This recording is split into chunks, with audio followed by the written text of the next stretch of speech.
भारतीय संसद से जुड़े सामान्य ज्ञान। भारत की संघीय व्यवस्थापिका को किस नाम से जाना जाता है? संसद। भारतीय संसद का निर्माण कैसे होता है? लोकसभा, राज्यसभा और राष्ट्रपति के मिलने से। संसद के कितने सदन हैं? 2। संसद के किस सदन को प्रतिनिधि सभा कहा जाता है? लोकसभा। संसद का अस्थायी सदन कौन सा है? राज्यसभा। भारतीय संसद का तीसरा अंग कौन है? राष्ट्रपति। संसद के 2 क्रमिक अधिवेशनों के मध्य कितना समय अंतराल होता है? 6 माह। भारतीय संसद को कौन भंग कर सकता है? राष्ट्रपति। भारतीय संसद की संप्रभुता किससे संबंधित है? न्याय समीक्षा से। भारतीय संसद की दोनों की संयुक्त बैठक किस संबंध में होती है? साधारण विधेयक। साधारण विधेयक से संबंधित गतिरोध को दूर करने के लिए संसद के दोनों सदनों की बैठक कौन बुलाता है? राष्ट्रपति।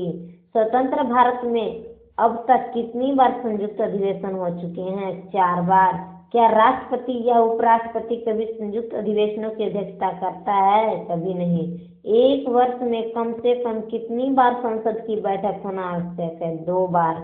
संसद के दोनों सदनों की संयुक्त अधिवेशन की अध्यक्षता कौन करता है? लोकसभा अध्यक्ष। संसद के दोनों सदनों का सत्रावसान कौन करता है? राष्ट्रपति। संसदीय प्रणाली को कौन सी प्रथा भारत की देन है? शून्यकाल। संसद की कार्यवाही में प्रथम विषय कौन सा होता है? प्रश्नकाल। किस विधेयक को संसद में दोनों सदनों द्वारा अलग अलग विशेष बहुमत से पारित करना आवश्यक है? संविधान संशोधन विधेयक। सांसदों के वेतन का निर्माण कौन करता है? संसद। संसदीय प्रणाली वाली सरकार को अन्य किस नाम से जाना जाता है? संघीय सरकार। संविधान लागू होने के बाद सर्वप्रथम त्रिशंकु संसद का गठन कब हुआ? 1989 ईस्वी में। अस्थायी संसद भारत में कब तक रही? 17 अप्रैल 1952 ईस्वी तक। संसद भवन पार्लियामेंट हाउस का उद्घाटन कब हुआ? 1927 ईस्वी। संसद भवन पार्लियामेंट हाउस का उद्घाटन किसने किया था? Lord Irwin.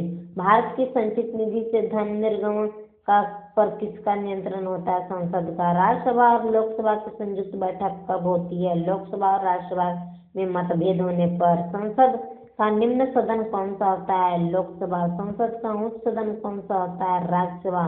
संसद के किस सदस्य को गैर सरकारी सदस्य कहा जाता है? मंत्री के अतिरिक्त अन्य सभी सदस्य।